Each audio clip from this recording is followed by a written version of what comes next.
Wait, do you actually know that Nokia have some amazing phones out there? Yes, we know Nokia to be associated with the featured phones, but I'm going to tell you that Nokia have nice smartphone out there that are mid-range smartphone that are below the price tag of $400. So that is what we are going to be discussing in this video. So I'm going to be making my 4 favorite Nokia phones in 2025, and most of this phone was released last year, being 2024. So you need to understand that Nokia have 2 categories of phone. The first one is the featured phone, and the second one is the smartphone. So there are 2 different things. So last year they launched 2 featured phone, which is the Nokia 6310 and the Nokia 105 4G. So these are 2 separate phones. They are not smartphones, but I'm going to tell you some nice things about this phone. So for the 6310, it comes with 2.8 inches IPS display and a Unisoc chipset.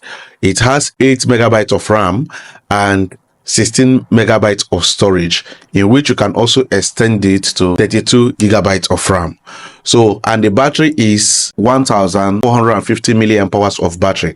If you go to their website, they will say it's going to last for 24 days, for 27 days, but actually I have not tested it, so let me just give it the benefit of that it's going to last you for 20 days. Sure. And now it has 2 SIM and the price is below $70. Now let's talk about the Nokia 105 4G.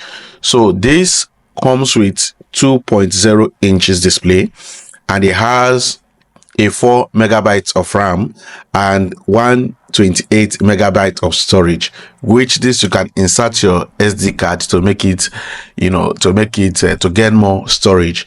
And this device as well, it comes with a 1000 milliamp hours of battery, but it doesn't have a camera, but have a Type-C charger. And the price of this one is $40, from $30 to $45. Now let's talk about their smartphones. So they have 2 smartphones that they launched last year. The first one is the HMD Fusion and the HMD Skyline.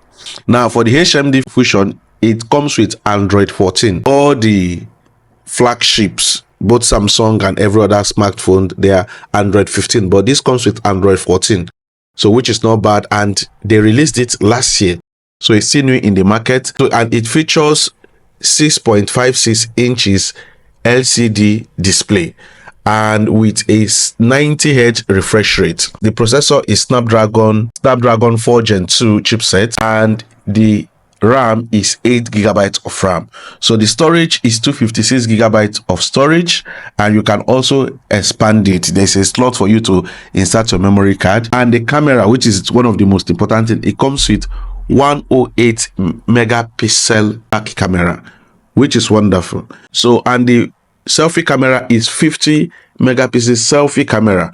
So most of the flagship today, they are still the same 50 megapixel as a front camera, and the battery is whopping 5000 milliamp hours of battery with 33 watts charging. Excellent. For me, it's one of the excellent mid-range phone in the market, and the price is approximately from $200 to $250 easy. So you cannot, I don't think you can see this type of phone in other brands. Okay, so let's talk about the second part, which is the HMD Skyline. So this was also launched July last year, and it features Android 14, just like the first one. It comes with Android 14, and the screen is 6.55 inches OLED display, and it has Snapdragon 7 Gen 2 chipset. So the RAM here is 12 gigabytes of RAM, and the memory is still 265 gigabytes of storage, in which you can see expand it. The camera is still the same with the first one, is 108 megapixel camera, that is the main camera, 50 megapixel telephoto camera, and 13 megapixel ultra wide camera. So this comes with set, so which is wonderful. Now the facing camera, being the selfie camera, is 50 megapixel of front camera. So I think it's a very nice phone. The battery is 4,600 milliamp hours of battery. It comes with two types of charging. The first one is the wired charging and the wireless charging. The wired charging is 33 watts and the wireless charging is 15 watts, which is what most of all this flagship comes with.